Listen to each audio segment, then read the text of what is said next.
Iqtisodiy tarix fani. Mavzu: Yaponiyani va Xitoyning eng yangi iqtisodiy tarixi. 20-asr. O'zbekiston Milliy universiteti iqtisodiyot nazariyasi kafedrasi.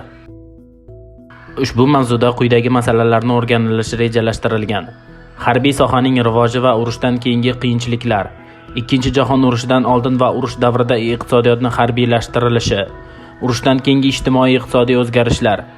Zaibaitsularni qayta tashkil etish. Yapon iqtisodiy mo'jizasi va uning sabablari.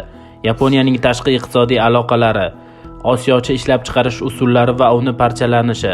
Revolyutsion o'zgarishlar va katta sakrash. Iqtisodiy islohotlar. Birinchi, harbiy sohaning rivoji va urushdan keyingi qiyinchiliklar. Birinchi jahon urushida Yaponiya Antanta tarkibida urush olib bordi. Uning Germaniya bilan kelishmovchiligi yo'q edi, lekin Antanta tomonida urushish afzalroq edi. Germaniyaning uzoq sharqda harbiy qo'shinlari yo'q edi, lekin tortib olish mumkin bo'lgan mustamlakalari bor edi. Agar Yaponiya Antantaga qarshi urushganda, u Rossiyaga qarshi urushish kerak edi. Yaponiya Angliya oldidagi ittifoqdoshlik majburiyatiga rioya qilib urushga kirishdi. Angliya shartnoma haqiqatda ham bor edi. Lekin u Yaponiyani Angliya tarafida urushga majburlamas edi. Angliya hukumati Yaponiya urushda qatnashishi nemis mustamlakalarini bosib olinishiga olib kelishini tushungandan so'ng Yaponiyani urushda qatnashishdan voz kechishni talab qilgan, lekin natija bo'lmagan. Yaponiya Angliya oldidagi ittifoqdoshlik majburiyatiga rioya qilib urushga kirishdi. Angliya shartnoma haqiqatda ham bor edi, lekin u Yaponiyani Angliya tarafida urushishga majburlamas edi. Angliya hukumati Yaponiyani urushda qatnashishi nemis mustamlakalarini bosib olinishiga olib kelishini tushungandan so'ng Yaponiyani urushda qatnashishdan voz kechishni talab qilgan, lekin natija bo'lmagan.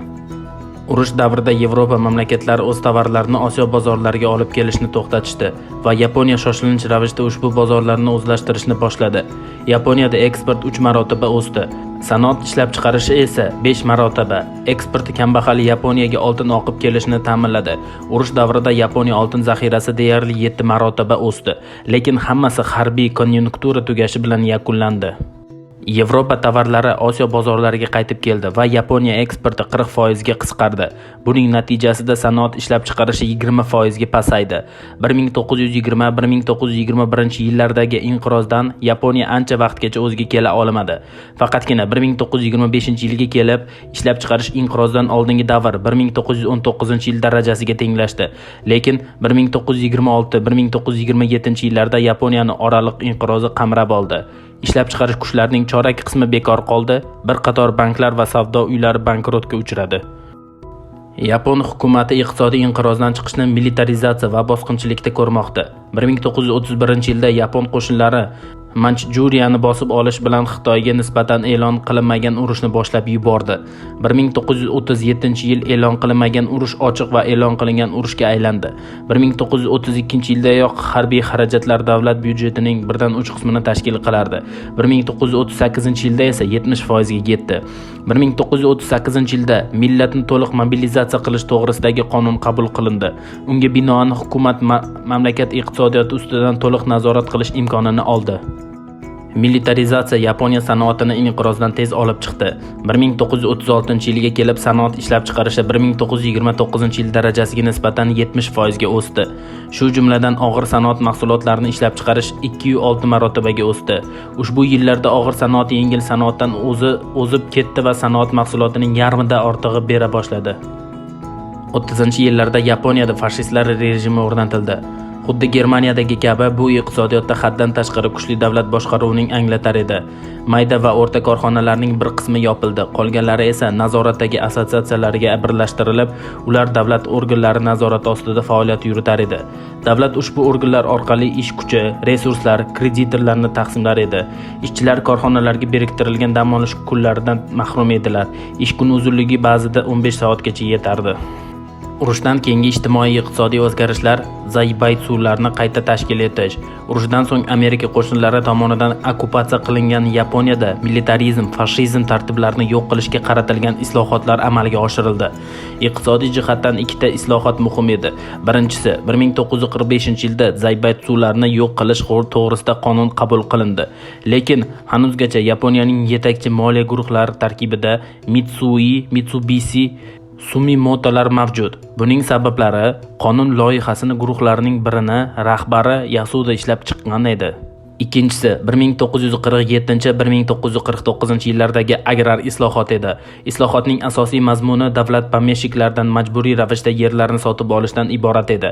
Agar pomeshik qishloqda yashasa, unga 3 ga yer qoldirilardi. Agar pomeshik ko'rinmas bo'lsa, uning barcha yeri sotib olinardi. Yer pulga sotib olinardi, lekin inflyatsiya natijasida islohotlar yakuniga kelib, yerning real qiymati 5-7% ga pasayib ketdi. Yapon iqtisodiy mo'jizasi va uning sabablari. Ikkinchi jahon urushi oxiriga kelib, sanoat ishlab chiqarish urushdan oldingi davrga nisbatan 10 barobar qisqargan edi. Shu sababdan bu yerda tiklanish jarayoni boshqa mamlakatlarga nisbatan uzoqroq davom etdi. Urushdan oldingi darajaga 1952-yilda erishildi. Lekin bu yerda boshqa narsa muhim edi. Tiklanish eski texnik asosda amalga oshirildi. Ya'ni boshqa mamlakatlardagi kabi texnik yangilanish bu yerda amalga oshirilmagan edi. Yapon sanoatchilari xuddi avvalgidek arzon ish kuchi bilan yutib chiqish niyatida edi va katta kapital va yuqori texnik talab etmasdan ko'p jonli mehnat talab qiladigan tarmoqlarni tiklashar edi.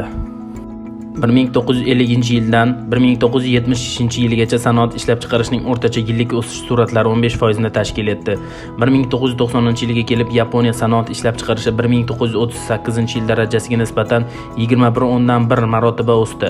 1970-1990 yillarda Yaponiya sanoat ishlab chiqarishi 2.2 marotabaga o'sdi. Yalpi milliy mahsulot va sanoat ishlab chiqarish ko'rsatkichlari bo'yicha Yaponiya kapitalistik dunyoda 2-o'ringa chiqdi.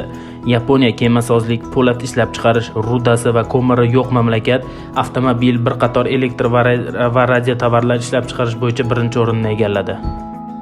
Yaponiyaning tashqi iqtisodiy aloqalari. Yaponiya tashqi savdoga o'ta bog'liqdir. Uning sanoati qayta ishlaydigan deyarli barcha xom ashyo, Yaponiya iste'mol qiladigan deyarli barcha yoqilg'i import qilinardi.